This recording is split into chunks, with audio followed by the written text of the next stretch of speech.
ways of thinking and problem solving. They learn the implicit patterns of conversation, expressions, tone, and quality of talk, and ways of knowing based on types of questions they're asked and explanations they give. Other conversations will be more planned and purposeful as part of your instructional program. As Zucker and Cabell explain in Chapter 3, conversations during read-alouds provide an ideal setting for learning new words in a meaningful context. Couple that with opportunities for children to talk about and use those words as you scaffold their linguistic and cognitive development, and you'll see their language development and comprehension grow exponentially. This is especially true when you engage children in interesting topics, such as the mysteries of space and the inner workings of machines. Those kinds of interactions show children how conversations work and give them a schema they can use to practice conversations with classmates during free and guided play. That is important because children learn more about language when they hear and use words frequently in meaningful and playful contexts. For example, studies suggest that conversations during book reading, coupled with opportunities for children to give it a go on their own during free and guided play, lead to gains in children's language production and comprehension. As important as conversations are, it's not always easy to have them with young children. It can be difficult to get a conversation going and keep it flowing. Some children may be shy to talk with adults outside their families. Others may worry about giving a correct answer. Others may struggle to find words to capture their ideas. But take heart. This wonderful book will guide your way.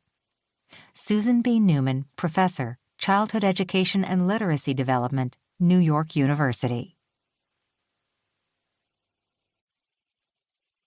Introduction. Little kids grow with big conversations.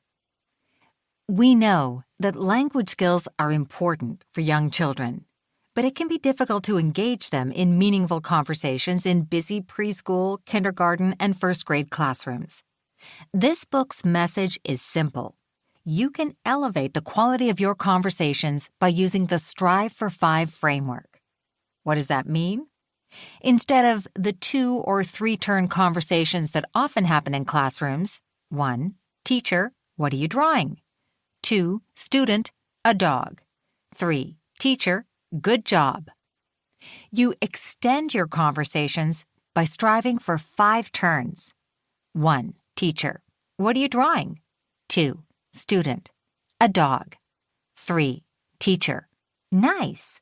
Tell me, what made you think about drawing this dog? 4. Student, it's my dog. His name is Scout. 5. Teacher, tell me more about what you like to do with Scout.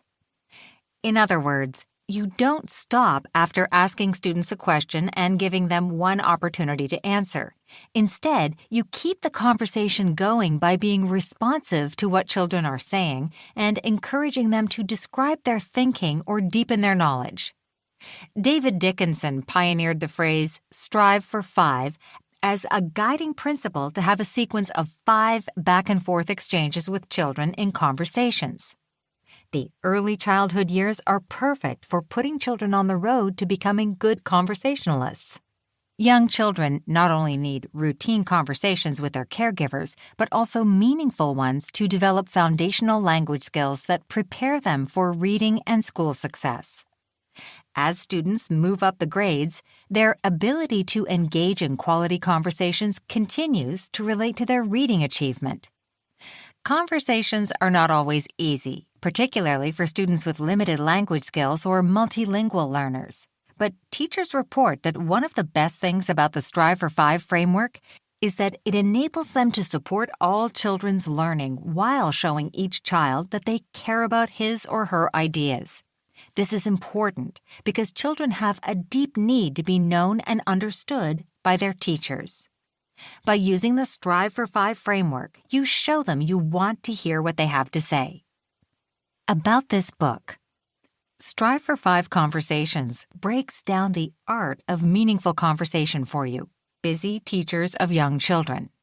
We share important research that shows how the quality of classroom conversations influences children's language comprehension and literacy outcomes.